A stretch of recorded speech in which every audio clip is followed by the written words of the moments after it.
Good morning, everyone. Thanks for joining us for Module 6 of the 2021 Election Training Series of webinars. We were just talking how it seems like Module 5 was just a few days ago, but here we are already at Module 6. My name is Angela Bilski, and I'm from the Municipal Capacity Building Unit of Municipal Affairs, and I have my fellow advisors, Kevin Miller and Lucien Cloutier, with me to provide technical support and to facilitate any questions you might have. Also joining us is Pamela Renwick from Elections Alberta, who does not have a formal presentation planned for today's session, but will be available to answer any questions that might come up involving the Senate election and referendum vote. Also sitting in on this session is Ryan Edwards from our Information Services team, who is willing to answer any questions you have regarding the elections database. As always, we ask that you keep your microphones muted and your cameras turned off. And from a privacy perspective, please keep in mind that we continue to record each of these sessions for the purpose of posting them on our Municipal Elections Overview webpage and YouTube channel. As we go through the session, please feel free to ask your questions through the chat function, and we will try our very best to answer them at the end of the session.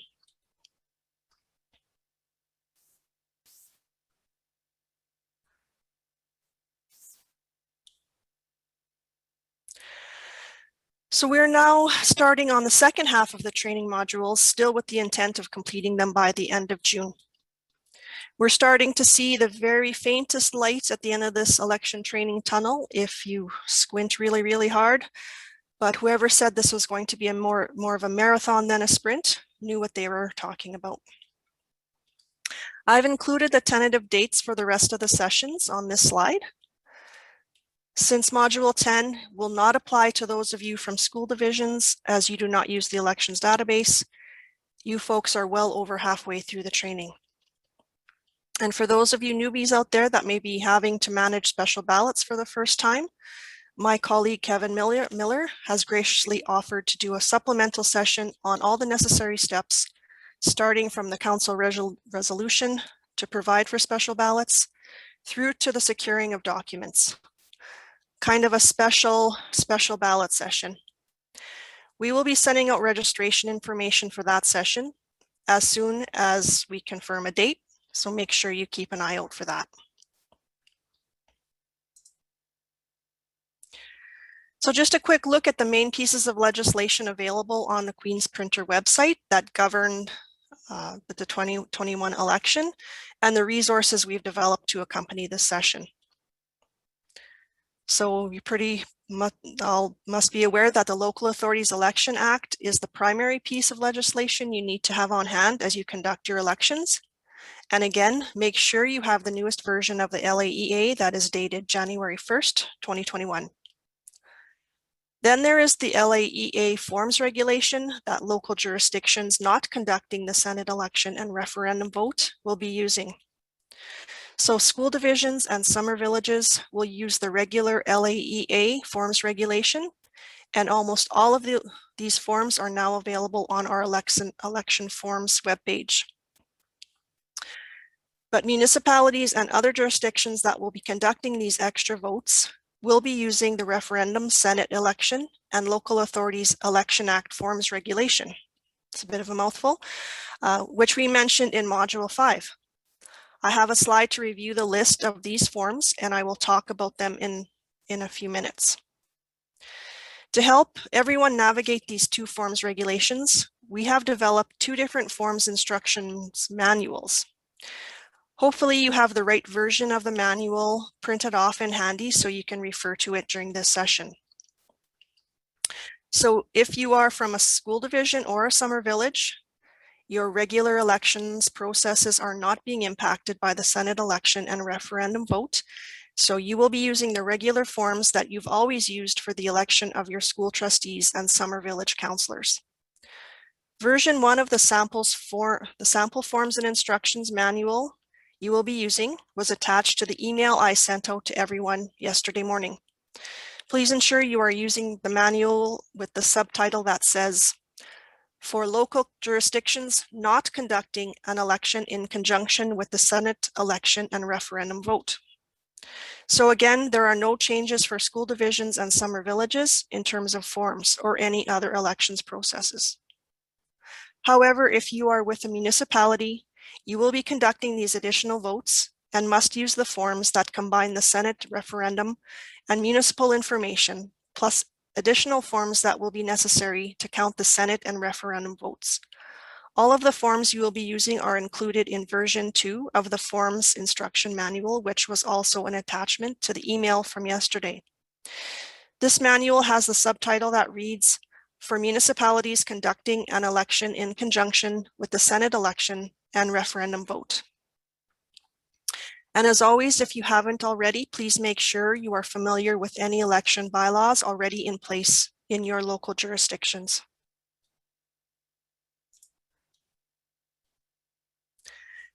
As to what you can expect from today's session, I will start off with a very quick recap of Module 5 and then get into everyone's favorite topic, voter eligibility and identification. Then I will spend a bit of time reviewing the provisions for voting subdivisions and voting stations, followed by discussing the requirements for voting compartments, ballot boxes, and the ballots themselves. Then we will get into the various voting opportunities local jurisdictions can provide for their electors. These will include advance votes, special ballots, elector assistance both at home and at the polls, institutional votes, and alternative voting equipment. After going through all of these topics, we will address as many of your questions as we can.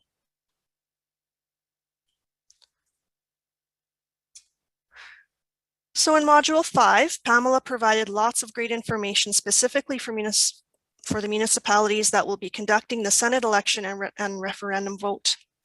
She talked about pre-election activities such as determining voting opportunities and ordering supplies for those votes from Elections Alberta, such as ballots and posters.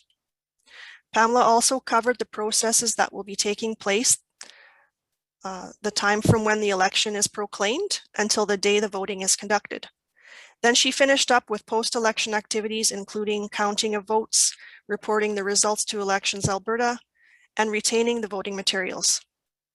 The video recording of Pamela's presentation should be posted on the Elections Alberta website very soon if you need to go back and review it. Then Kim from Municipal Affairs covered how municipalities can get set up to access the elections database.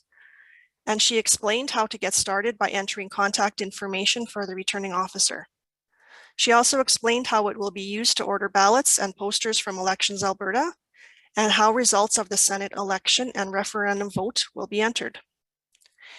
Kim has let me know how impressed she was with the number of municipalities that went into the EDB after the presentation to provide their information. And she was more than happy to walk through the process with whoever needed a bit of extra help. So if any of you still require some assistance from Kim to get set up before April 30th, please do not hesitate to call our main reception line and ask to speak with Kim from Information Services. In Module 5, we also had JD and Greg from the Municipal Affairs Grants area who discussed the grants payment process for municipalities who will be conducting the votes and how the payments will depend on whether or not there are any acclamations. No doubt these gentlemen were the most popular guest presenters we have had in this training yet. Since I will be referring to certain forms during this session, on the slide is the list of forms that are impacted by the Senate election and referendum vote. These forms listed will only be used by municipalities conducting those extra votes in conjunction with their elections. So again, summer villages and school divisions will be using the regular versions of the forms. As you can see on the slide, Elections Alberta will be providing alternate versions of Form 19 RSE, which is the ballot account and the result of vote form, as there are some issues with how this prescribed form is set up. So they will be sending copies of their ballot account forms, one form for the Senate election results and one for the referendum vote results, along with the other supplies you will be receiving from them in October, such as your ballots, if you're using paper ballots, and posters. You will use these forms to reconcile your ballot counts and report the results of the Senate election and referendum vote. I'm pretty sure someone will be asking when these fillable forms will be available on our forms webpage. So here is that answer. The fillable forms are currently being developed by Service Alberta, who have indicated an anticipated completion date before July 1st. As soon as we are advised that the forms are done, we will post them on our election forms webpage. If necessary, you may use the wording in the regulation to create forms for your own use.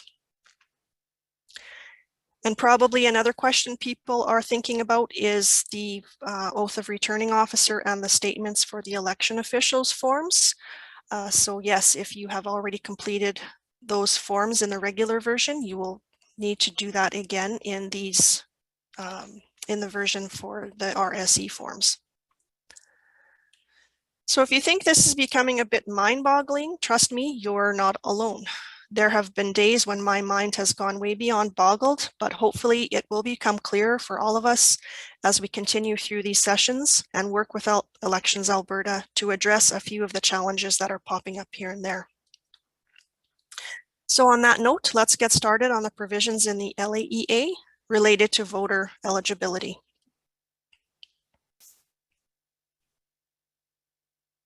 So one of the most common questions that will come up during an election is the question of who is eligible to vote. Although Section 47 of the Act sets out the requirements of voter eligibility, we have all probably experienced some fairly creative interpretations of the eligibility requirements and questions from electors or candidates regarding their eligibility. In order to be eligible to vote in a municipal election, a person must be at least 18 years of age or older, a Canadian citizen, and reside in Alberta, and the person's place of residence is located in the area on election day. In the case of school board elections, all of the above are true in that the elector must be a resident of the division or ward of the school district, and their eligibility to vote is additionally determined by faith under Section 74 of the Education Act. For summer villages, electors must be at least 18 years old, a Canadian citizen, and either a resident of the summer village according to Sections 47 and 48, or be listed on the certificate of title as an owner of a property or the spouse or adult interdependent partner of a property owner.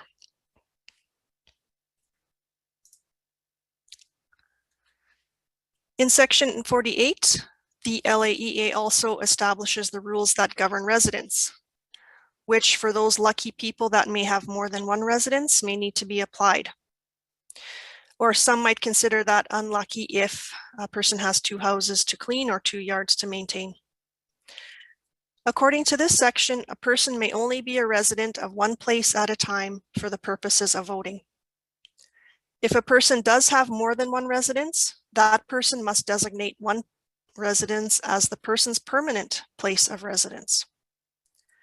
This section states that a person's residence is where the person lives and sleeps, and to which during an absence, the person intends to return.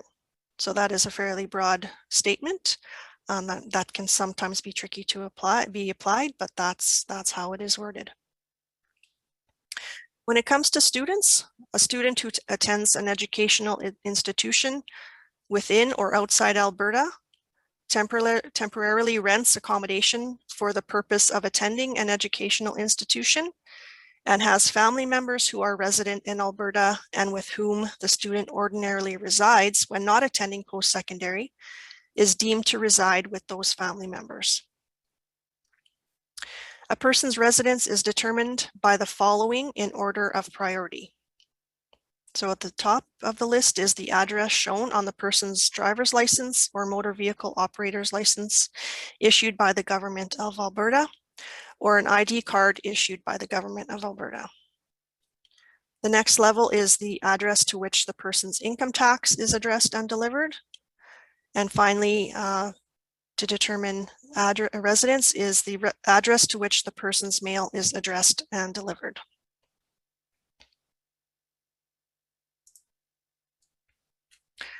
So now that I've discussed a bit how the LAEA sets out elector eligibility, let's look at how electors can prove their eligibility when they come to vote.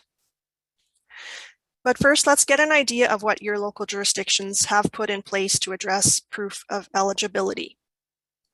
So I've got a poll here to ask if you will be using a list of electors, or if you have passed a voter identification bylaw. So if you want to just take a second to answer those two questions.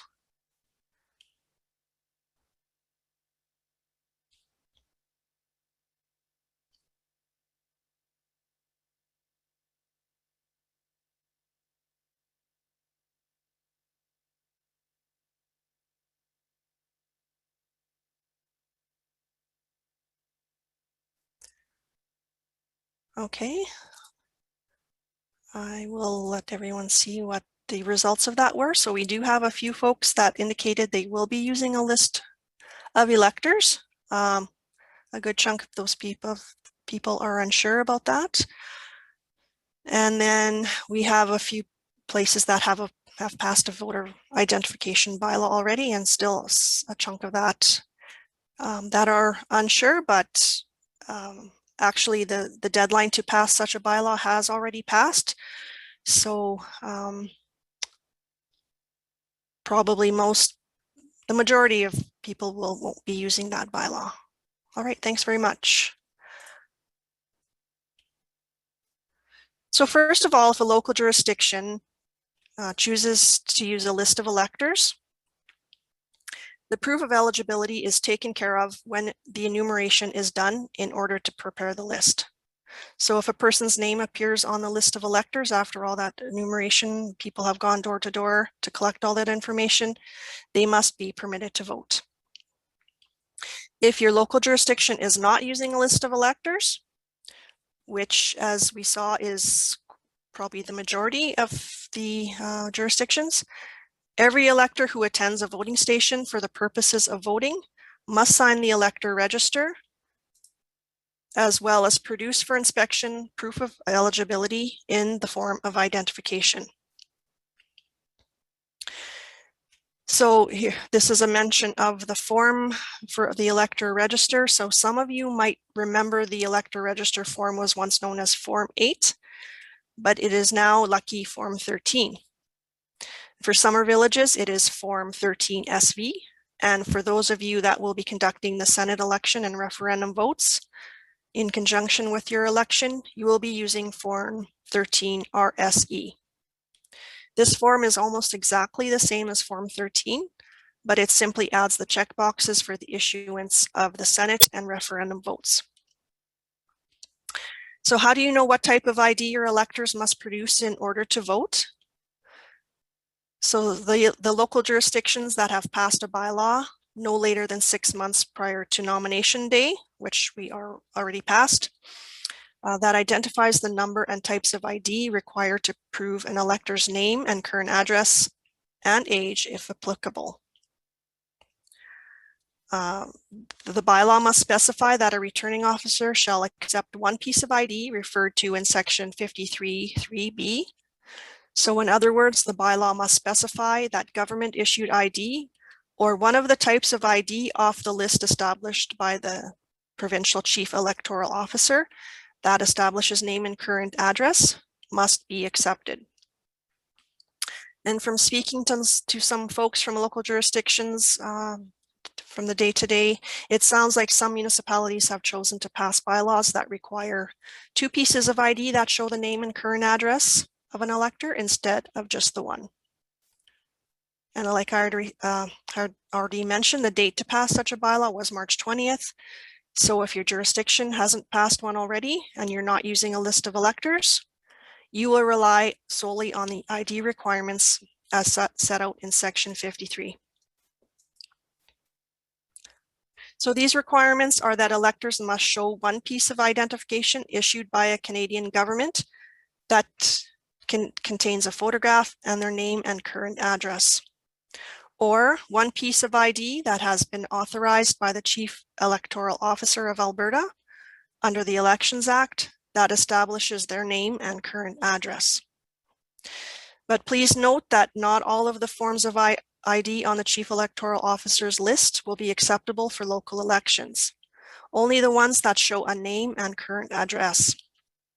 For example, the list includes a Canadian passport, but this form of ID does not show a person's current address, so it would not meet the requirements of Section 53 of the LAEA.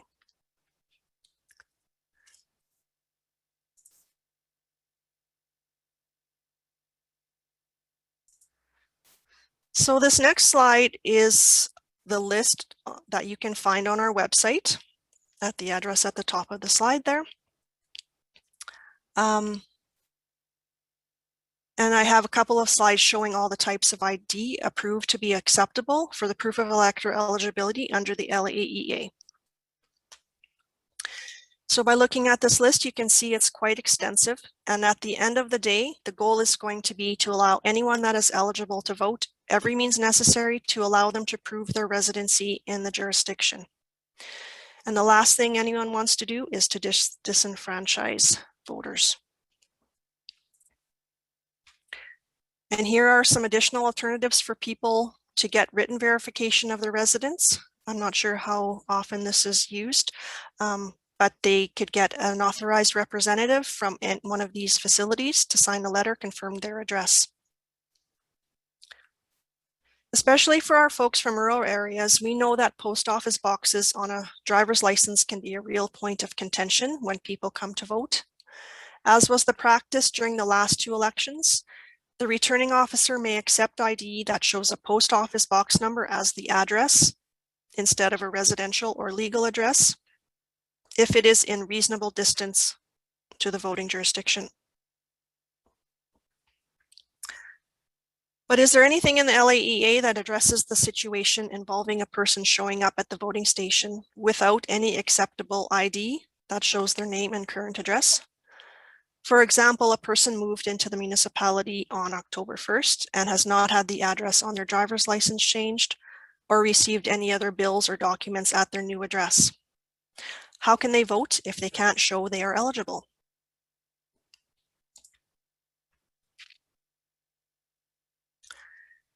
This slide shows that there has been a recent change to Section 53 to allow for vouching for a person accompanied by another voter who is entitled to vote at the same voting station and has the appropriate identification. And I think prior to these recent amendments to the Act, this provision could only be used in a local jurisdiction using a list of electors. The person doing the vouching needs to fill out and sign Form 14, which is called a statement of voucher. And that form sets out that they must know the person and that the person resides at the address indicated in the person's statement and that they themselves have not been vouched for. On the Elector Register form, the deputy returning officer would check the box indicating the elector has been vouched for. And the forms manual that you received provides step-by-step directions on how to handle the vouching process. The limitations on the vouching provisions are that a person may only vouch for the eligibility of the electors of one household, and that scrutineers are not allowed to vouch for anyone. So that's kind of the 2 limitations on the vouching provisions. Okay, so I have another poll question just to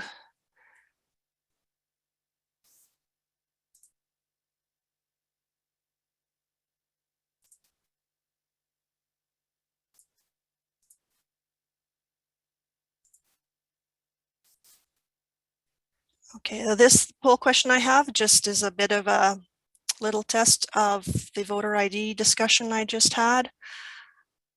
So which of these voting opportunities does your municipality plan to provide? Oh, sorry, that's the wrong one. Let me try this again.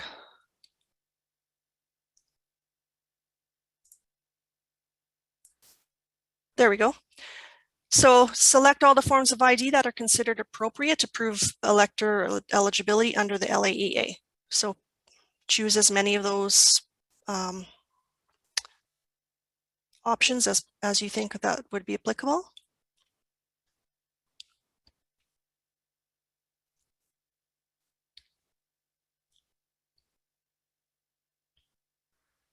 Just give people a couple of minutes here, or sorry, a couple seconds, I mean.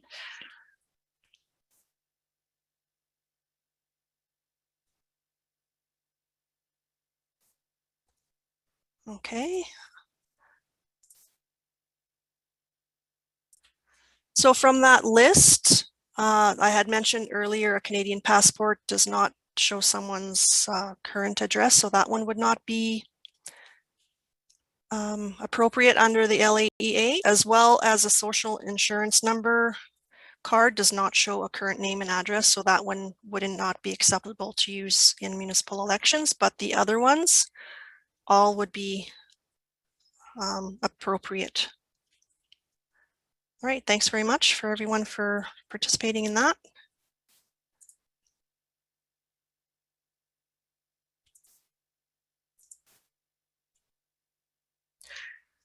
Okay, now we're moving on to the voting subdivisions and voting stations provisions. And we did probably talk about this back all the way in Module 1. So this is something most of you have probably already started preparing for. However, with that being said, an elected authority does have the ability by resolution or to authorize the returning officer by resolution to divide the jurisdiction into voting subdivisions prior to the notice of an election being delivered or advertised. If voting subdivisions are not established, the area or the ward, if there are wards in your jurisdiction, is considered to be one voting subdivision. And in the next slide, I'll provide a couple of examples of situations in which dividing a municipality or a local jurisdiction into subdivisions might be beneficial, especially during this very unique election year. For the purpose of voting, the returning officer must designate the location of one voting station only for each voting subdivision. The location may be outside the area if necessary. Section 38 also allows for more than one voting station to be designated in each voting subdivision if the council or board passes a bylaw before June 30th. This is similar to creating voting subdivisions, but in this case, electors would not be designated to vote at one particular voting station.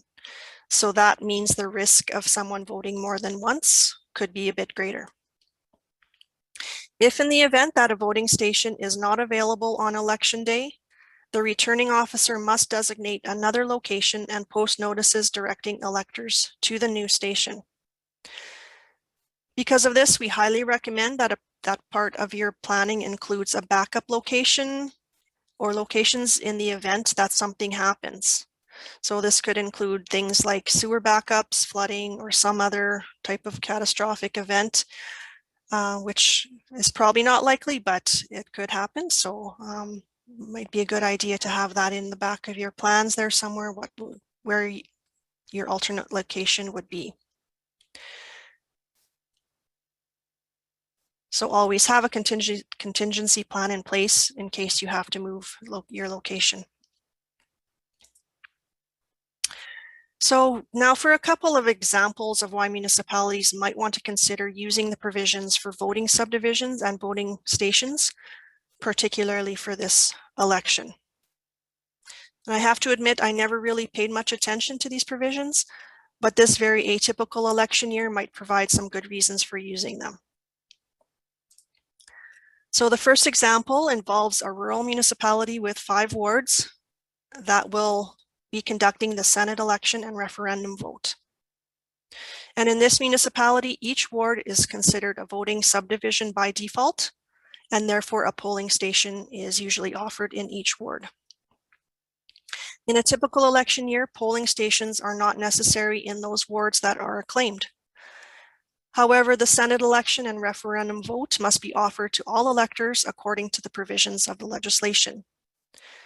In municipalities that have acclaimed wards, 2 or more wards could be combined into one voting subdivision that would allow it to conduct the Senate election and referendum vote while still reducing the number of voting stations that are necessary. So I'm going to try to use this funky highlighting tool here that is available in PowerPoint. Hopefully I don't mess this up. So in this example on the screen right now, if Division 1 has an acclamation that you've seen after nomination day, a voting subdivision could be created by combining wards 1 and 2. So that would be, you'd only have 4 voting subdivisions instead of 5. And perhaps you might want to put your polling station at, kind of a central location as the one indicated right there. So residents of Ward 2 would go to that voting station to vote for their councillor, and residents of both wards would go there to cast their Senate and referendum ballots. So on the other side of the slide here is an example of a town that is typically considered one voting subdivision and is divided by a main highway running through the middle of the town, shown in yellow. This map looks a little bit like the province of Alberta, but it is actually a town. At this point in time, we can only hope that COVID is not still a major concern in October. But if it is, the town could consider passing a resolution to split the town into 2 voting subdivisions and offer a voting station in each of them in order to minimize crowding and lineups. So if they divided the town along the highway here, voters north of the highway would have to vote in subdivision 1, and people living south of the highway would have to vote in the subdivision 2. And like I had mentioned earlier, the town could also consider passing a bylaw to designate 2 voting stations for the town if they want to keep just 1 voting subdivision. But in that scenario, voters could attend at either voting station. So that's why it would require a bylaw. So hopefully that shows that a little bit in a real situation.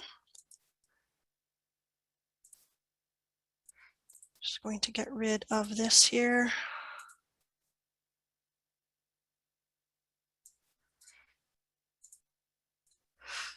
All right, so now let's look at the requirements for some critical items you are going to need to conduct the election. So your voting compartments, ballot boxes, and ballots. Every voting station must have at least 1 voting compartment at which electors can mark their ballots in secrecy and without interruption or interference. A compartment must include a table or desk with a privacy screen and a suitable marking instrument such as a pen or pencil.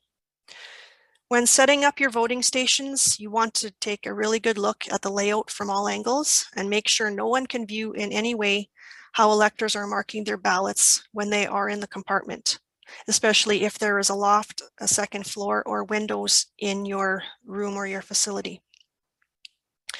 Throughout the day, election staff should also regularly check that no one leaves any written material or writes anything in the compartment.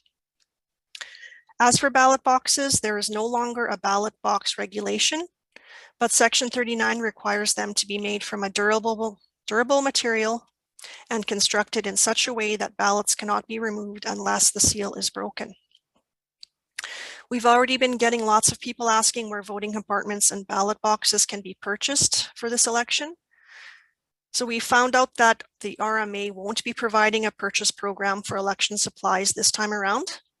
So included on the slide are 3 possible sources from other companies. There may be others you can find through an online search. Hopefully everyone has started giving some thought to how many voting compartments and ballot boxes they will be needing. Don't forget to count separate boxes for each advance vote day or other voting options your board or council selects, such as Elector Assistance at home or institutional votes, as they all have dedicated ballot boxes. And I'll talk about this a little bit later. Something else to think about for this election, possibly still happening during a pandemic. It is likely that cardboard ballot boxes will not be appropriate for conducting votes in institutions or the homes of electors because they cannot be properly sanitized between locations. In these cases, municipalities may have to consider sourcing metal or acrylic ballot boxes to meet any guidelines established by Alberta Health. So those are just for the boxes for the that will be going into the homes or institutions of people, not your regular ballot boxes. We are currently working on updating our resource documents for a sample election supply list and sample layout drawings for voting stations for your reference, which will include considerations for COVID. And if you already haven't seen our resource for considerations for COVID, it's posted on our website, on our municipal elections webpage. Now that we have covered ballot boxes and voter compartments, let's move on to the ballots, which are addressed by sections 41 to 44. When it comes to printing ballots, of course, we have a form for that. And form 9, found in your sample forms and instructions manual, and on our website is the prescribed form for ballots. Ballots should be ordered as soon as the nomination withdrawal time has ended and you have a confirmed list of candidates' names. This time period is 48 hours after the close of nomination period for summer villages and 24 hours for everyone else, provided there are more candidates than available offices. And always check the line on the nomination form, Form 4, where candidates have indicated how they want their name to appear on the ballot. This may be different from the name on the first page of their form. Returning officers must ensure a sufficient number of ballots are available for electors. And there's no magic formula for deciding how many ballots to print, but make sure you print enough so you have no last-minute fears of running out on election day. Probably everyone's worst fear. Some municipalities have set a threshold when determining how many ballots to print, such as 100% of voter turnout or 105% in the event of spoiled ballots. Some are more frugal and go for 75% of voter turnout to minimize spoilage. You probably know or can find out what the past voter turnout has been and can likely estimate what the turnout will likely be this time around. But whatever number you decide upon, we recommend you order more rather than less because you do not want to put in another rush print order on election day. Also make sure to select a heavier than normal paper weight or stock so you cannot see through it after a ballot is marked by an elector. Separate ballots must be used for the office of the chief elected official, councillors, and school board trustees. A helpful tip is to use different colors of paper for each of the offices. This will speed up the sorting and counting process at the end of the evening.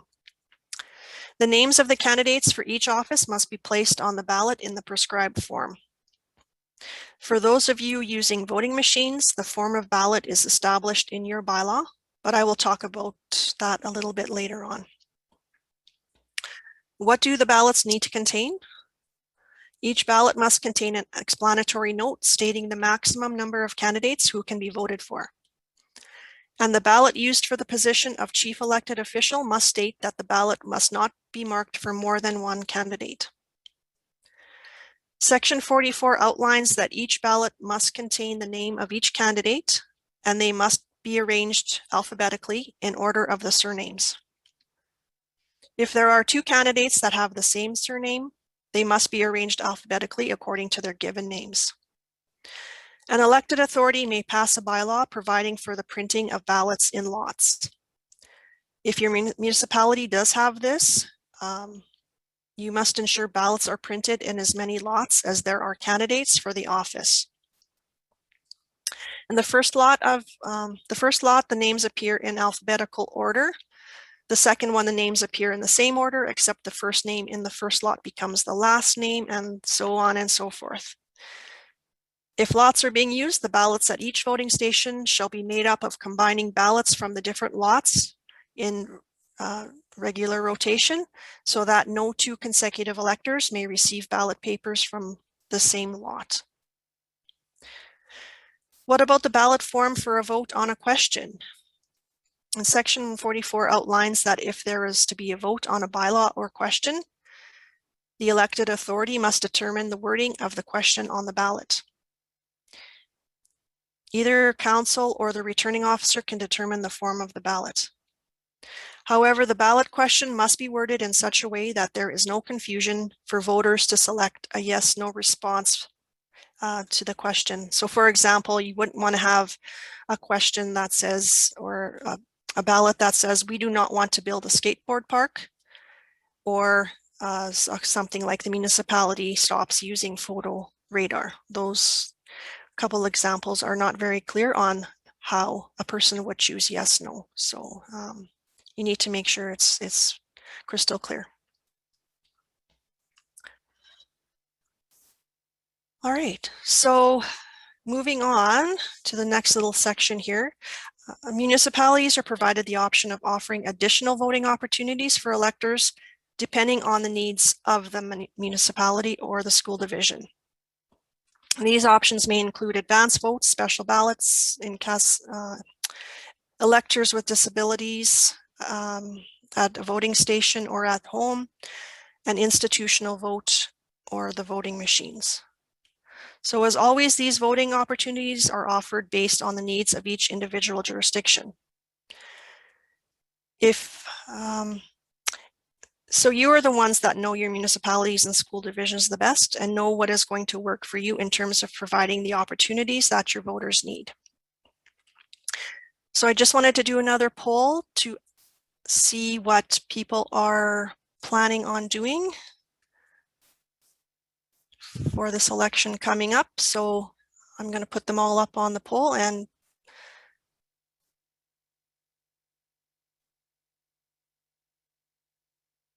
pick as many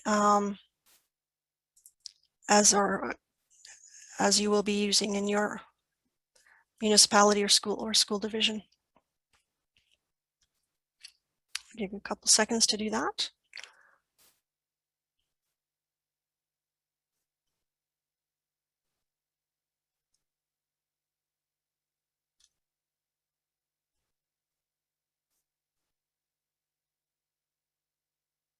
Okay, almost. All right. So the results of that are up here. Lots of folks providing advance votes. Quite a few with special ballots. About a third with tabulators. So, all right, so that's interesting to see. Thanks for doing that.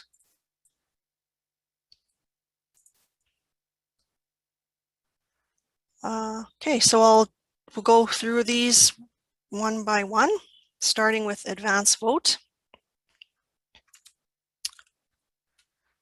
So as we saw, that's probably the most common voting opportunity that people will be using, is the advance vote. And Section 73 now requires local jurisdictions with populations greater than 5,000 to hold an advance vote. This section also provides for the discretion of local jurisdictions with populations of less than 5,000 to hold an advance vote if the council or the board so chooses. This option might be more popular than ever for this election in order to reduce crowding and to better facilitate social distancing. When a resolution has been passed, the returning officer is provided the authority to determine the dates and hours that advance votes will be held. The returning officer also must ensure that no advance vote is held within 24 hours of election day. And what are the requirements to provide notice of an advance vote? The same prescribed format as election day is used. So Form 6 or Form 7 if you are a school division or a summer village, and Form 6 RSE or Form 7 RSE if you are a municipality, conducting the Senate election and referendum vote in conjunction with your elections. This notice must be published at least 1 week before the said advance vote date in a newspaper or publication circulating in the area, or by mailing or delivering a notice to every residence at least 1 week prior to the vote. Or if your municipality has an advertising bylaw under section 606.1 of the MGA, notification can be done according to the methods provided in the bylaw, such as advertising on a municipal website instead of in a local newspaper, if that's how your bylaw is set up. Notice of election and notice of advance vote may be combined with the notice of election and a notice of an advance vote may be combined, provided the publication timing requirements have been met. For those of you from local jurisdictions that have wards, Section 75 sets out that an advance voting station in each ward is not required, but there must be at least one advance voting station established. This section also states that separate ballot boxes must be maintained for each elected authority. So in a rural municipality with 7 wards and 2 school divisions, 1 ballot box would be required for the whole county and 1 is needed for each school division. So a total of 3 ballot boxes would be required. A fresh ballot box must be used on each day of the advance vote, at the end of which the boxes are sealed and stored in a secure place until they are opened for the counting of ballots at the close of the voting stations on election day. So some of you may be aware of the new provisions for counting centers in section 85.1, which was added in 2018. So that provision could be used to count the advance votes on election night, but this will be discussed in much more detail in the next module, Module 8. That's not the next one. Module 7 is the next one, but Module 8 will cover that, the counting centers. All right, so special ballots. They can be another extremely useful tool for municipalities that are looking to provide a voting opportunity for their electors, especially if their population travels during the winter months, or if a large number of people have physical disabilities that prevent them from attending a voting station. I'm not going to spend much time on this topic as not every jurisdiction will choose to use them, but just as a general overview, an elected authority may, by resolution passed prior to nomination day, provide for special ballots. An elector who is absent from the local jurisdiction on election day, has a physical disability, or is an election official or scrutineer in a voting station that is not within their voting subdivision, may apply to vote by special ballot. So we know lots of stakeholders are advocating for the special ballot provisions to be modified in light of the pandemic. But at this point, there are no plans for any modifications to the LAEA, including special ballots. So those will be the reasons by which a person can request a special ballot. So this is another area in which the forms will be impacted by the Senate election and referendum vote for municipalities conducting those votes. While school divisions and summer villages will use forms 22 and 23, which are the request for special ballot package and the special ballot package itself, municipalities will use forms 22 RSE and 23 RSE instead. And like I had mentioned earlier, if you're entering into the world of special ballots for the first time, we highly recommend you review the relevant sections of the legislation and watch for the supplemental special ballot session that Kevin will be providing within the next little while.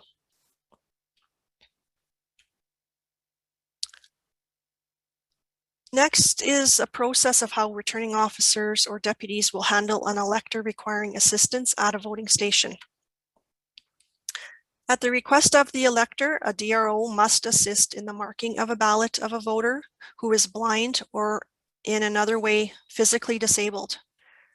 Prior to embarking on this process, the election worker must read the verbal statement in Form 17 to the elector and then initial it if they answer in the affirmative. So the question, if they need assistance and the person answers yes, then that's what is indicated on that form. And the Elector Register, Form 13SV or 13RSE, must also be marked to show the ballot of the elector was marked by another person, as well as the reason why the person got assistance. Any completed Form 17 statements are then kept with the elector's Form 13, the Elector Register.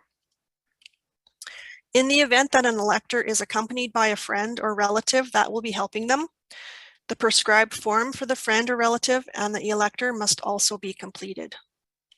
Again, that's Form 17 also has that option. Again, the process is completely outlined in your applicable forms instruction manual. No later than 3 months prior to election day, an elector who is blind and not accompanied by a friend or relative may request a blind voter template and instructions to use the template from the returning officer. There may also be circumstances in which an elector shows up to vote but may be physically unable to enter the voting station. In this case, a deputy may set up a voting compartment for the elector in the voting station or the closest point of access to the voting station that the elector is able to attend. So what about assisting an elector at their home as provided for in Section 79? Opportunities to vote at home under this section are designated for those electors who are unable to attend a voting station due to physical disability. However, this option may be a bit problematic to undertake if COVID is still lurking about in October. COVID protocols would need to be monitored if there are other orders restricting access, and any materials, including ballot boxes, must be constructed from a material that can be sanitized between voters or rooms or homes. So you'd need some sort of plastic or metal ballot box, and a cardboard box would not be appropriate. Municipal Affairs will continue to discuss the public health considerations with Alberta Health, and if it is required, they will develop further guidelines. There is also the option for using the special ballot provisions for people with physical disabilities that make them unable to attend a voting station if your council or board so chooses. If a resolution has been passed by the elected authority, the returning officer must provide for 2 deputy returning officers to attend the home of an elector during the hours of an advance vote or other times fixed by resolution in order to take the votes of an elector. When an application has been made to the returning officer, and if the returning officer is satisfied that the elector is unable to attend a voting station because of physical disability, the returning officer must include the elector's name and address on the list for 2 deputies to attend. The returning officer is responsible to inform the elector whether or not their application has been accepted, and also of the dates and time of which their deputies will attend the residence. The ballot box taken to each residence must be sealed after each elector votes to ensure no ballots can be deposited in it without breaking the seal. It must remain sealed until open to allow for the deposit of ballots in each subsequent residence. And finally, every residence must be considered a voting station at which legislated voting procedures must be followed as nearly as possible.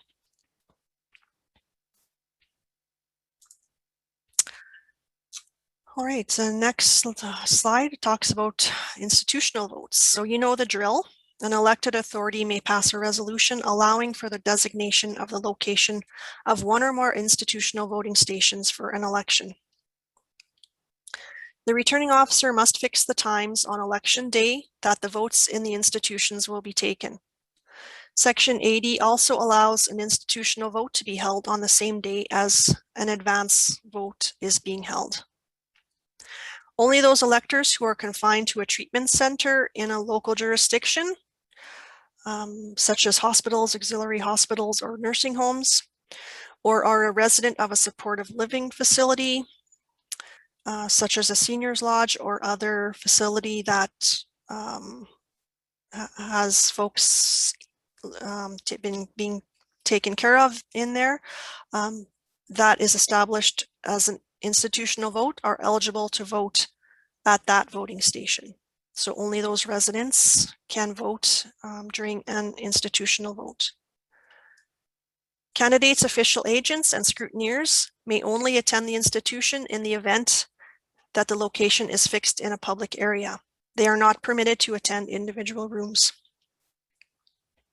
What is the required notice of an institutional vote? A copy of the notice of election prescribed in Form 6 or 7 for school divisions and summer villages, or Form 6 RSE or 7 RSE for municipalities, must be posted in a conspicuous place in the institution, not fewer than 2 days before the day on which the vote is to be taken. The ballot boxes cannot be opened until the close of the voting stations on election day. And the ballots from institutional votes would also qualify to be counted at a counting center if one was designated by the returning officer. All right, and I think the last one I have to talk about, municipalities or jurisdictions may by bylaw provide for the taking of votes using voting machines, vote recorders, or voting systems. So we did see a fair number of jurisdictions planning on using them in this election. If a local jurisdiction does choose to go this route, they must ensure that the bylaw prescribes the form of ballot, the directions for marking the ballot by an elector, directions for the voting procedures to be used, including the taking of votes, the examination of ballots, the counting of ballots, and recount procedures. Such a bylaw may also prescribe directions for use of the ballot boxes, the use of tabulators, and the use of technology for electors who are unable to vote in the usual manner, as well as the time allowed for counting special ballots, advance votes, and institutional votes. All right, so that's the information I had to share on those voting opportunities. And I just have one last poll, and it has some true and false questions about the voting opportunities. So there are 6 questions, so you might have to scroll down in your box that pops up. So here they are.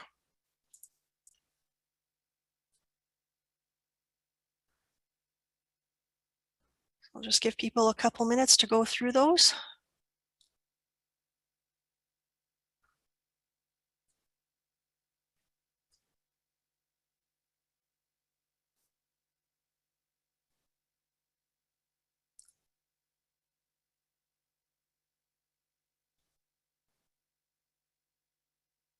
Can everyone see those questions and are able to answer true or false? There we go. At least some people can.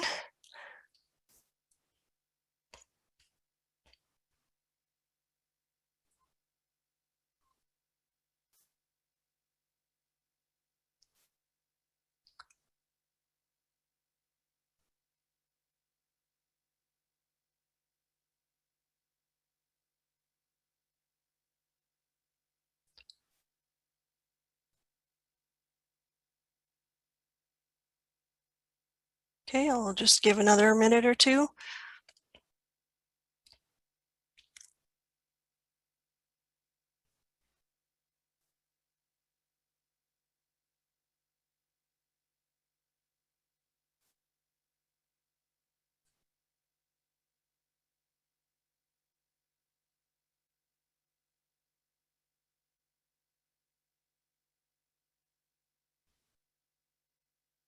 Okay.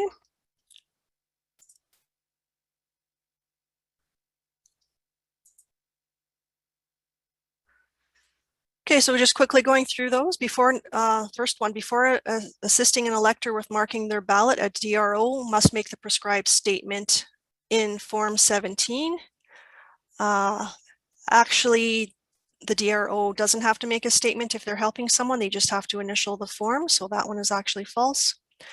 A local jurisdiction can be divided into voting subdivisions up until the notice of election is given. That one is true. Number 3, staff of a nursing home in which an institutional vote is being held can vote there if they reside in the same voting subdivision as the nursing home. So that one is false. Only the residents can vote at that institutional vote.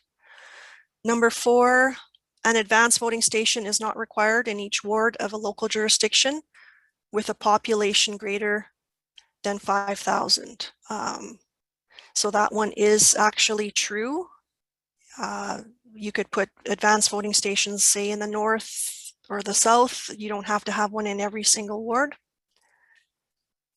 Number 5, a local jurisdiction with 5 wards holding an advanced vote must have 5 separate ballot boxes for the office of councillor trustee and one for each ward. Actually, you could use one single ballot box at an advanced vote for all of the wards. That's the requirement. That's the provision in Section 75.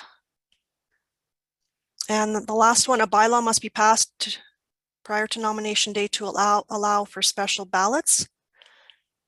Actually, the council or the board can pass a resolution prior to nomination day. They don't have to pass a bylaw. Okay, so thank you for participating in those questions.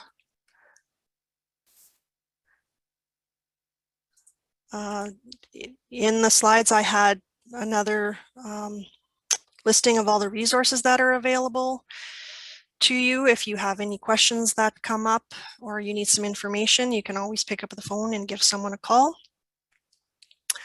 And before we get to the questions that you had submitted through the chat function, Pamela wanted to just say a few words. So Pamela, if you're there and ready to speak, you can go ahead. All right, good morning, everyone. As Angela indicated, I don't have a formal presentation today, and largely that is because the content that related to Module 6 I included in Module 5, because I think it made sense in going through the progression of what Senate and referendum would look like. So if you do have any additional questions or you missed that module, you are welcome to go and take a look. We do have it posted on our website. I just put the link up in chat. If you go to that site, look under Module 5, there's a link to that video, so you can take a look. We also indicated that I'd be available today for questions, but I see that there are a lot of questions on Angela's presentation, so we might not be able to get to questions on Senate and referendum today. But if you do have anything, you're welcome to email us and we'll be happy to assist you with your questions. I also added an email address in chat that comes directly to my department so that you don't have to kind of get forwarded around Elections Alberta, not that we're that big. So as regarding the Module 6 content, everything that Angela talked about also applies to Senate and referendum. I think I've probably said that a lot, and you're probably getting sick of hearing me say it, but whatever voting opportunities you provide, you also will be issuing the Senate and referendum ballot at those opportunities. So just keep that in mind when you're making your plans for the supplies that you need and how you're going to resource that. In regards to the elections database, just a reminder that we're looking for you to provide us information by the end of this month, as much as you know on who's going to be your returning officer, what kind of supplies are you going to need, what does the voting opportunities look like in your municipality. So also on our website at that same link, we have information on how to complete the information in the EDB. There's a video that you can watch that will walk you through it, as well as there is a paper form and instructions on how to fill that out if you prefer that over completing it in the EDB. But thank you very much for everyone that has already completed that information. From those that have completed it, we've noticed a few things. So everyone that hasn't, just keep in mind, there are 2 tabs that need to be filled out. One is election details and one is the supplies. So just make sure you're providing information on both. One of the questions asks whether or not you are conducting an election for another jurisdiction. So in that, we're looking, are you conducting a Senate and referendum for another jurisdiction, such as a First Nation or a summer village? A number of you have let us know that you're going to be conducting the school board election, and you don't need to provide that information. but thank you for those that have. It's very interesting to see. And the other thing we noticed for those that are ordering ballots, it asks you how many ballots you are wanting, and we're actually looking for that whole number. So even though we are providing ballots in books of 25, you are not ordering the books, you are ordering the complete number of ballots. So we've seen a few numbers that seem a bit low because we think perhaps you actually are just trying to order the books. But my staff are reviewing all the information that's coming in. And if we notice anything that looks funny or unusual, we'll be reaching out to you next month just to confirm what you need. So if you make a mistake, don't worry about it. There's still time to fix it, and we'll follow up to make sure you get what you need. And that's all my comments. We'll see whether or not we have time to get to some of your questions this morning.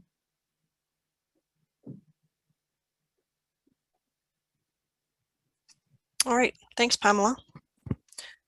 Okay, so we do have quite a few questions.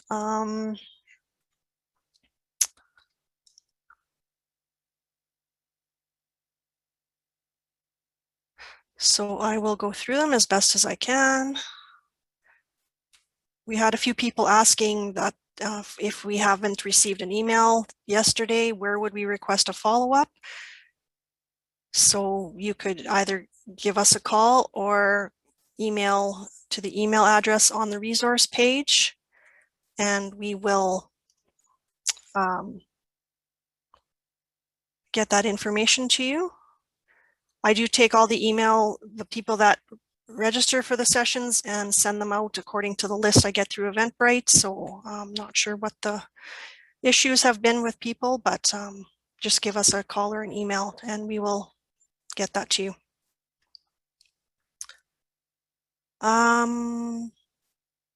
Here's a question I will ask Pamela to comment on: if an MD is conducting the election for a school board as well, and if that means the MD conducts the Senate and referendum elections, can we use one ballot box for Senate referendum for both the town and the MD? Or do we need separate ballot boxes for each municipality?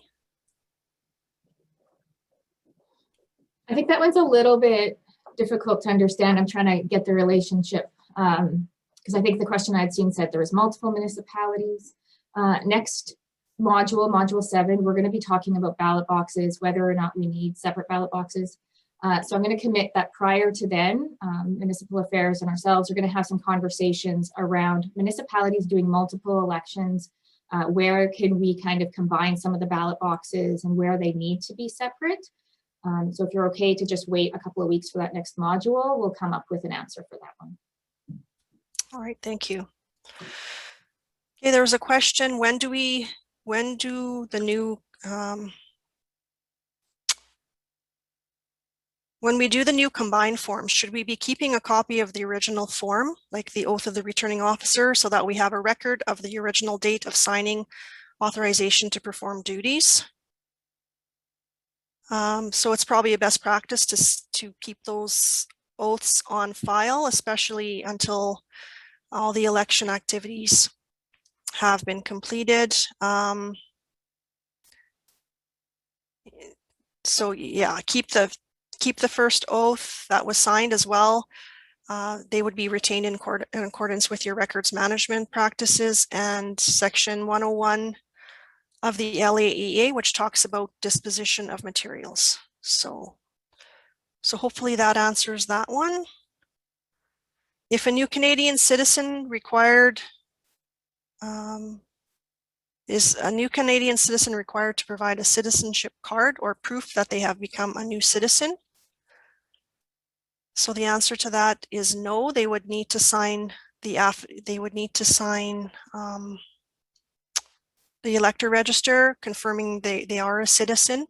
And of course, there are penalties if that is not the case for signing a false statement, but their ID would show their name and current address. Can you comment on government issued photo ID that has a rural mailing address instead of physical address? So I did mention that a bit.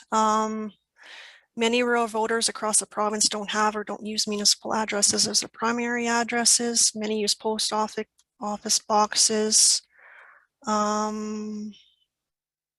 Yes, it is still, that's still our messaging, that if the post office box is within a reasonable distance of the jurisdiction, that would be acceptable. If you don't have a municipal bylaw that makes your voting identification requirements more stringent, like requiring 2 separate pieces or whatever, you would go with section 53 of the Laea, and it would be acceptable to use the ID showing a post office box, again, if it's within a reasonable distance to the voting jurisdiction.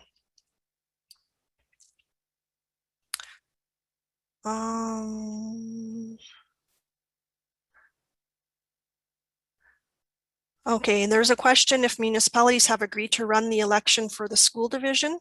If they pass a bylaw on identification, can this be used in the school division election, or would the school division have been required to pass the same bylaw?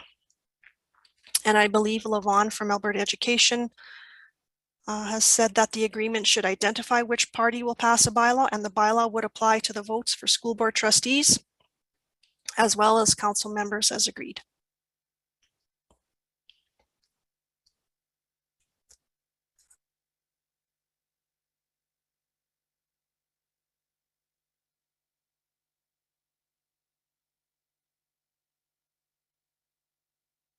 Sorry about that. I've been doing a lot of talking. Did you say if we have no list of electors, then they cannot, they cannot be vouched for?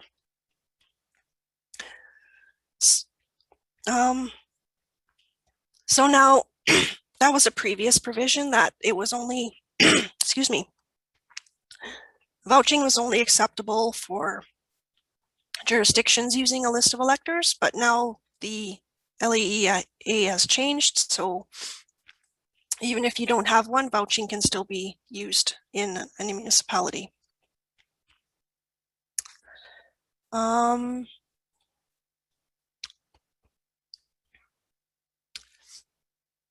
Okay, there's a question. Is section 38 still needed if you are going to have different voting stations for each vote opportunity? So advanced vote or election day, or is it only needed for multiple voting stations at the same voting opportunity?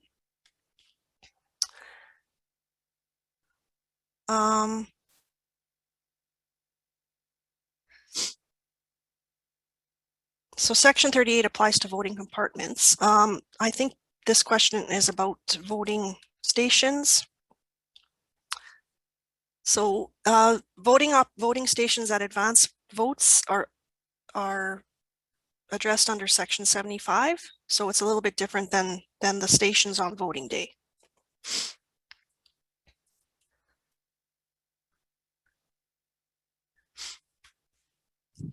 Okay, there's a question, can 2 wards go to 1 polling station? So like I had shown in that example, if you did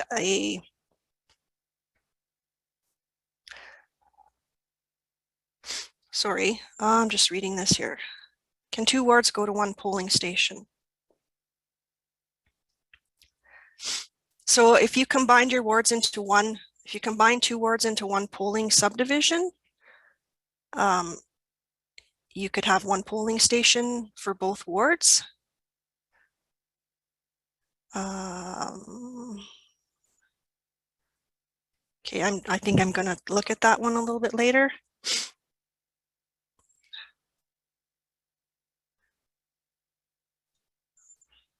Okay, I'm gonna have to come back to that one, sorry.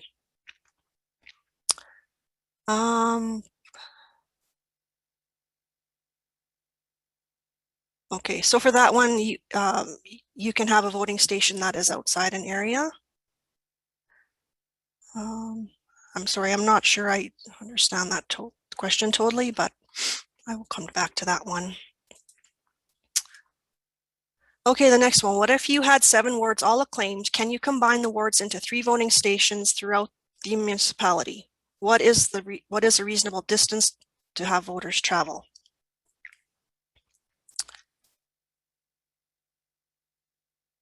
So it would be up to the municipality to determine what a reasonable distance is to have voters travel if they're going to be making voting subdivisions and for the Senate election and the referendum vote.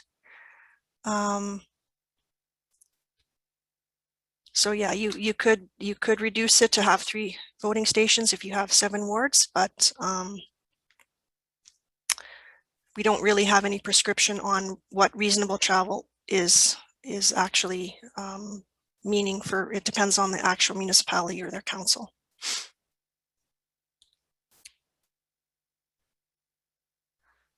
Okay, there's a question about changes to nomination forms after they've been submitted. What options does a candidate have to make changes in the event they move or they need to make a change to their name on the nomination form? So there are no provisions to change a nomination form. If they had to, the candidate could withdraw them and resubmit before nomination day.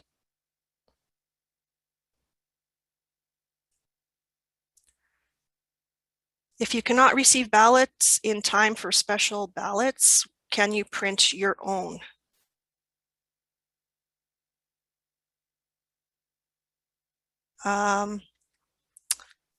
So it's the responsibility of electors to request a special ballot package and submit their ballot by the stated deadline, but this might refer to the write-in ballot provision that for special ballots, municipalities could provide those electors with a write-in option if they can't get the actual printed ballots to them in time.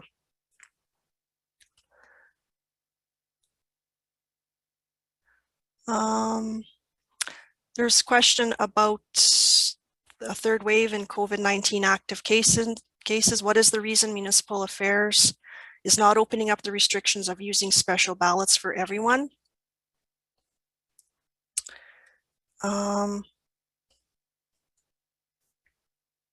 So I'm not sure. There might have been a lot of questions about that. But like we totally understand that what the current COVID-19 situation is today. But we do feel that the situation will be different in October, especially with the vaccination programs. We understand that if elections were held today, special ballots would be consistent with steps to mitigate virus transmission. So as you can understand, elected officials have the role of making decisions, and all we can say for now is that the decision was made that the Laea would not be further modified. We continue to work with Alberta Health for any other process modifications consistent with the Chief Medical Officer of Health guidelines and any planning suggestions that may assist municipalities.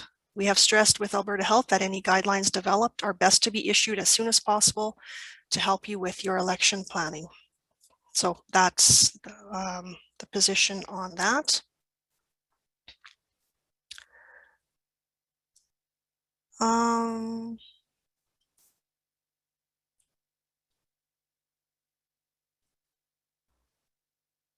Can you please clarify that advance vote can use one ballot for, say, if you have 7 wards? All ballots can be put in one ballot box and you are not required to use 7 ballot boxes for this. So to clarify that, you would have okay, so let me look at this again. So for an advance vote and you have 7 wards, you would not need a separate ballot box for each ward. You could have your ballots in different colors and then put them all in one ballot box to be counted later on in account or on election day at a counting center. So, you know, if you want to have 7 different ballot boxes, that's, of course, you can do that, but the legislation would allow you to only have one for the entire elected authority. But you would still need a separate ballot box for each advanced voting station. If you're having 3, you'd have a separate one for each of those days.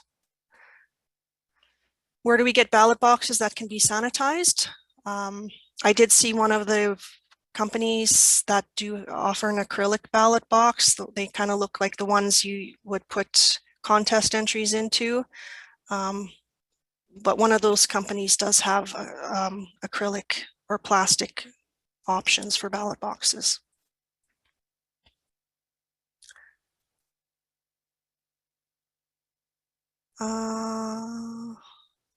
Does the returning officer have a right to remove signage from the front lawn of those handicapped voters that two officers attend to take the vote? If their home is considered a voting station, no signage is permitted.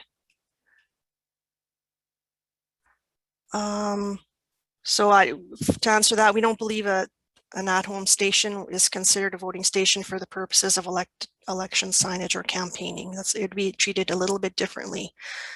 But all the procedures that you would use in the person's home would be the same as in your voting station.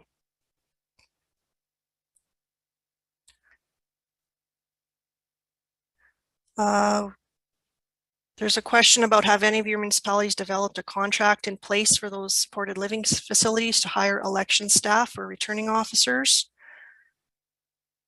I'm not aware of seeing anything like that. If you wanted to look into something like that, you might want to reach out to other municipalities and they might be willing to share what they have developed.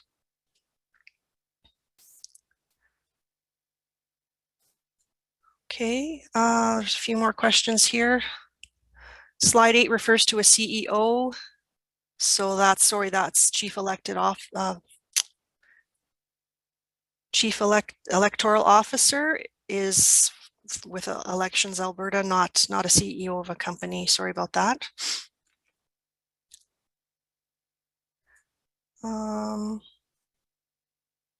We have passed a bylaw for alternative voting equipment. Can that bylaw be changed? So if you need to change it, you would just amend it using your normal amendment practices for amending bylaws. Does a resolution have to be passed by a certain date in order to have an institutional vote? So there is no date in the LEA, but it would have to be prior to the date of the vote. Obviously, it's kind of, it's not stated specifically, but that's what would have to happen. If we have not passed a bylaw for voter identification, what should be done to rectify? So that's up to the discretion of a municipality to pass a bylaw such as that, but the deadline for passing a bylaw was March 20th, so that has already passed for the 2021 general election. If council wanted to, or the board wanted to do that for the next election, they could look into that. But like I say, it's a discretionary thing. It's not a requirement.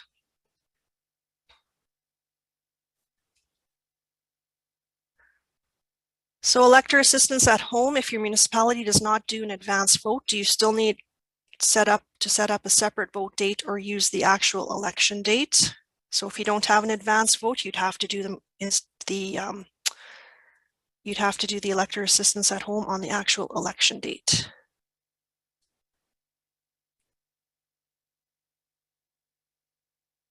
If you have appointed a substitute returning officer and the returning officer has moved on from the organization, does the substitute need to complete the oath of returning officer to act as the returning officer?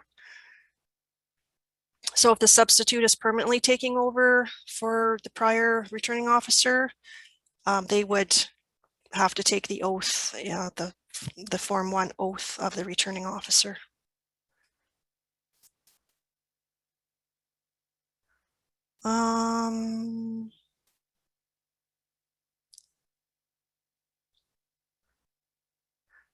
I think I've covered most of the questions. Kevin or Lucian, if you can let me know if I've missed any. There have been a couple of additional questions that have come in, Angela. One of them is there a requirement for plexiglass to protect workers from the public? I don't believe that's would be a requirement. It might be a guideline that's suggested by Alberta Health to protect the workers as they process voters coming in to vote. It's something you might want to consider just to keep everyone a little bit safer. In our COVID guideline, we do include that as one of the recommended items. Next question, are we saying that we only need one ballot box for each advanced vote day? Does that mean that we can include mayor, council, 2 schools, Senate, and referendum all in one box on an advanced vote date? So you do need a separate box for each elected authority. So your school divisions would need their own boxes, and your county or your town would need a separate box on those advanced vote dates. You can't throw them all into one. You need one for each elected authority, and then you're going to need boxes for your Senate and your referendum. There's also a comment in chat regarding acrylic boxes, and if they are clear, that could be a potential issue in regards to identifying how an individual may have voted. Correct. Yeah. They do have ones that are colored, so they're not clear. I did see ones that were white, I think, or different colors. And the final question that I have, Angela, is would we need separate oaths of returning officer for each of the following: general election, Senate election, and referendum question? So you would just need to do your oath, Form 1 RSE, because it combines all of those elections. And it's all, once you complete that, you're covered to conduct all of the elections. No, it's fine. Okay, so I'm going to assume, so the first one, when will the Senate election and referendum ballots be provided to the municipalities? So there's quite a few different date options, and Module 5 does go into more detail on the various dates. You can also find the schedule of dates on page 23 of the Module 6 handbook, if you're able to download that. And so the reason why there's a number of dates is because it depends on whether or not you are providing a special ballot and whether or not you want to do that before or after the nomination day. Before nomination day, you would need to provide a write-in ballot, which I understand many municipalities do not wish to do. After nomination day, then you have to wait for us to have the ballots printed and then shipped out to you. So right now, I am working with a printer that will be doing that. We will be sending things in the mail on September 22nd is the very earliest we can actually get things out the door. So it depends on where you are in the province, how quickly we're going to be able to get it to you. We've indicated September 26th if you want to be safe for starting a special ballot mail out with a ballot that has candidate names on it. If you want to issue a write-in ballot, we will have options for that starting as soon as the orders are issued on September 7th. But I would encourage you to reach out to us and we can have a conversation about how the write-in ballots are going to work. A few questions on color. The Senate election ballot is yellow and the referendum ballot is gray. Are the Senate ballots sent to municipalities ready to go, or do you have to have them printed?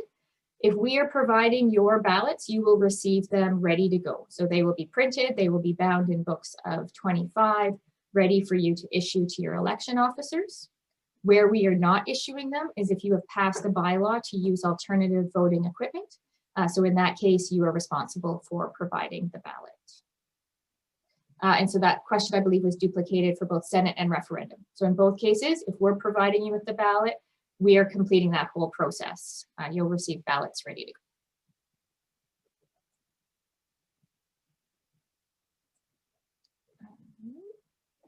I think those are the 4.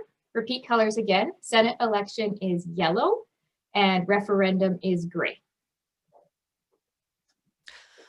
Okay, thanks, Pamela. There was also a question.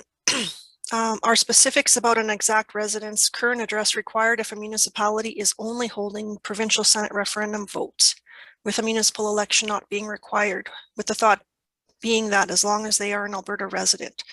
So I believe whatever identification requirements are used by the municipality under the Laea or the requirements that municipalities not having any type of municipal election will be following through with. Is that correct, Pamela?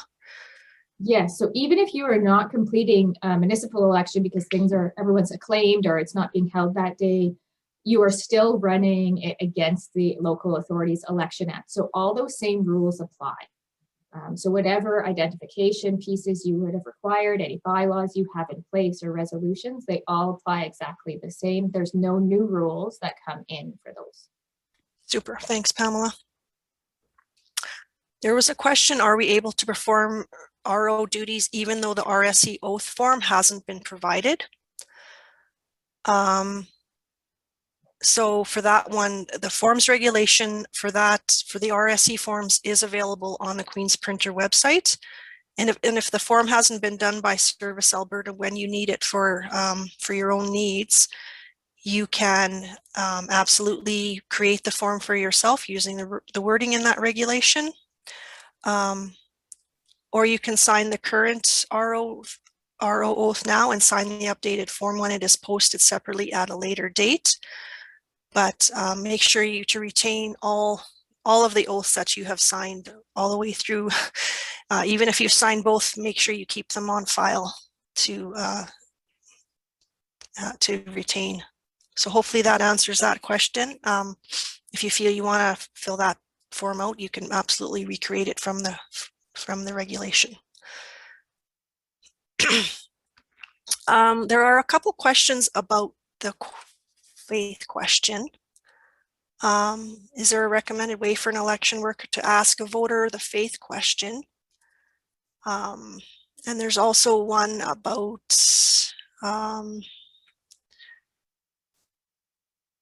there's a couple about faith, and I don't feel that I'm comfortable in answering those questions. I know that the resources that Alberta Education has put out for their election, I believe that does address those questions for how you exactly follow through with asking a voter. I'm pretty sure you don't ask them their faith, but you ask them for which school division they will be voting for. But I'm asking you to go to that resource or to give Levon Adams a call at Alberta Education to discuss that further. On Form 13SV, do voters list their current address if they don't live in the Summer Village or their Summer Village address? Okay, so the address used would be their normal residential address because that form does include as part of the declaration that they are listed on title as a person who owns the property in the Summer Village or that their place of residence is in the Summer Village. So the form does accommodate for that. Excuse me. Has Municipal Affairs addressed the question whether a Hutterite representative or like a preacher can vouch for several members of the same colony? And I know this question does come up all the time. A new amendment in the Laea is that an elector can only vouch for more than one person if every person the elector vouches for shares the same place of residence. So it depends on the definition of what constitutes a residence in the context of colony developments.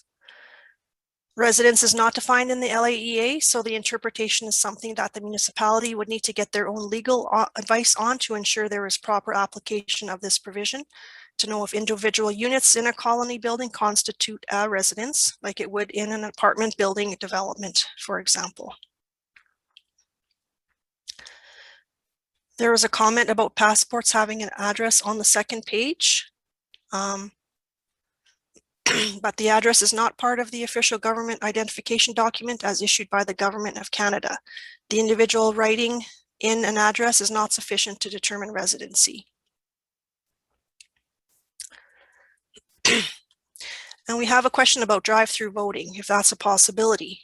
If so, is there any information on how to perform this correctly? The Laea does not explicitly provide for drive-through voting, and the use of and setup of a polling station on election day is very prescriptive, with voting instructions, voting booths, and provisions for scrutineers. We are aware that municipalities have used or considered drive-through voting for advanced votes. If any are here now and don't mind identifying themselves, or you could identify the community in the chat. and an advisor can follow up with you. Whatever is decided, we would strongly encourage you run it past your legal counsel to make sure any innovative or creative ways of conducting votes still meet all the requirements in the Laea. If a school board has an agreement with the municipality to provide election services, does the bylaw allowing the returning officer to designate more than one voting station for each subdivision? They're asking because their municipalities and counties will have multiple polling voting stations. So your agreement should specify which jurisdiction is responsible for the conduct of the election.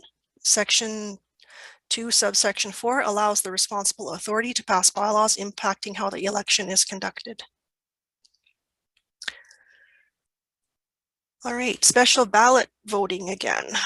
Since it's restricted to those with physical disabilities or absence from the jurisdiction, will the legislation be changed so that those who are COVID sensitive and don't want to attend an advance or regular voting station can vote by special ballots? So municipal affairs will continue to monitor developments relating to the pandemic, but based on progress to date in the vaccine rollout, it's anticipated that the public health emergency will no longer be in effect in October, and public votes will be able to take place safely according to normal processes. No changes to special ballot provisions are planned at this time. Can one municipality hold multiple advanced voting dates? So section 73, subsection 6 is pretty broad, allows the returning officer to hold multiple advanced voting days if advanced voting days are authorized. So there's quite a bit of leeway there for setting up multiple.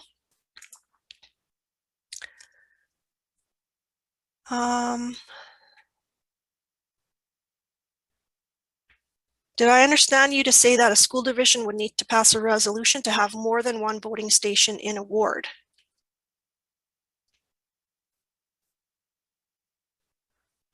So a bylaw is required to establish more than one voting station in a ward. But if this involves an agreement, like the agreement with the municipality, that might be covered on how that is addressed.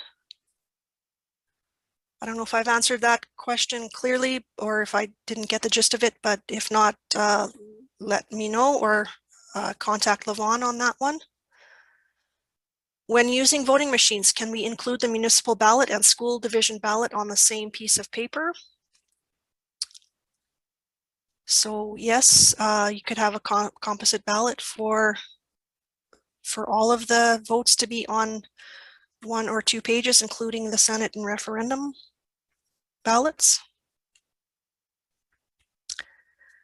Is there an update from Elections Alberta regarding for those local governments using tabulators? Will the Senate referendum ballots be provided by the tabulator company or by Elections Alberta directly? As well, will the municipality be billed for these directly and then reimbursed by Elections Alberta? Okay, so there's nothing new from Module 5, but I can review where kind of things stand at this point. So in all cases, your tabulator vendor must provide you with the ballot. There is no way for Elections Alberta to provide these because they need to be coded correctly to use with the tabulators that you're using. So you're still going to be working with your tabulator vendor to receive the ballots. What Elections Alberta is proposing to do is for municipalities that use 2-page ballots instead of a double-sided ballot or a long ballot, we are proposing to offer a top-up to help with that additional cost. So Elections Alberta is not covering the full costs of these ballots. That is something that is the responsibility of the municipality. We are just trying to assist because our recommendation to use a 2-page ballot is a more costlier one. So right now I have worked with both ES&S and Dominion to talk about how we can pay for this, whether or not we can just provide the money directly to the tabulator vendors, or if it would need to go to the municipalities. They are still working within their internal structures to determine what our options are. And I have not heard back from them yet. So we are still working on that piece. The other part that we still need to determine is what the top up will be. So in Module 5, we indicated that at the moment, it's looking like it's going to be about 15 cents per ballot. But that is going to depend on the number of ballots being ordered by everyone. So we need to know from all of the municipalities that are receiving paper ballots from Elections Alberta, how many that is. And I also need numbers from the tabulator vendors of how many ballots you will all be ordering, which I understand that number often doesn't come in until later in August. So some of that final number information, we won't be able to solidify anytime soon until we have some clearer numbers. I can see someone's asking about what I mean by a 2-page ballot. So right now we know that there is going to be a lot of content on this ballot. You are going to have your municipal contests, potentially your school board contests. There will be a Senate election contest as well as a referendum vote.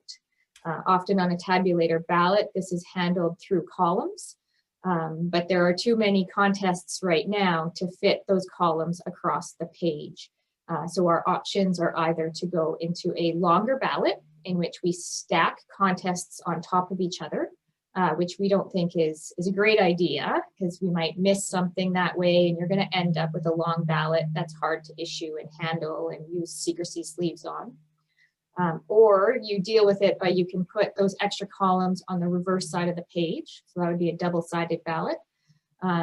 And so in that case, we're concerned that someone might miss the back side of the ballot. And it requires some programming of your tabulators to either provide an error if they miss the back, or you just accept it as is and potentially someone misses that opportunity to vote for those contests.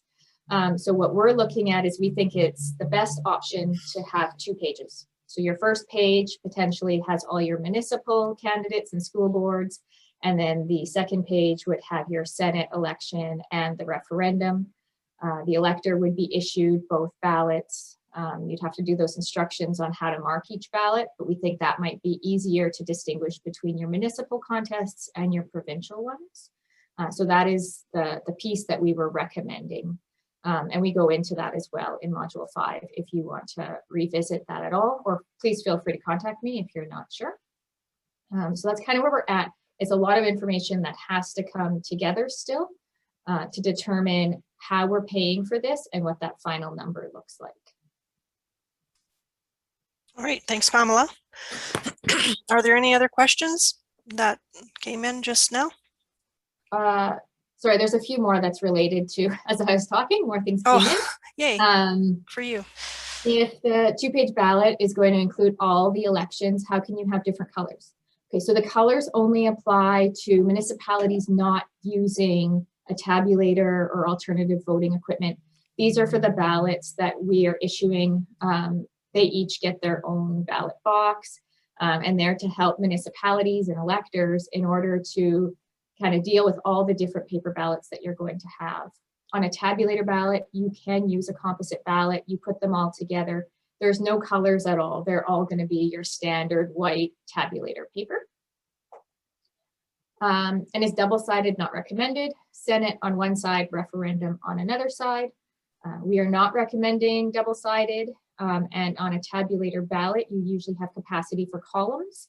So if we're using a 1-page for those contests, we'll see a column for Senate and then 1 or more columns for referendum, depending on what the questions look like.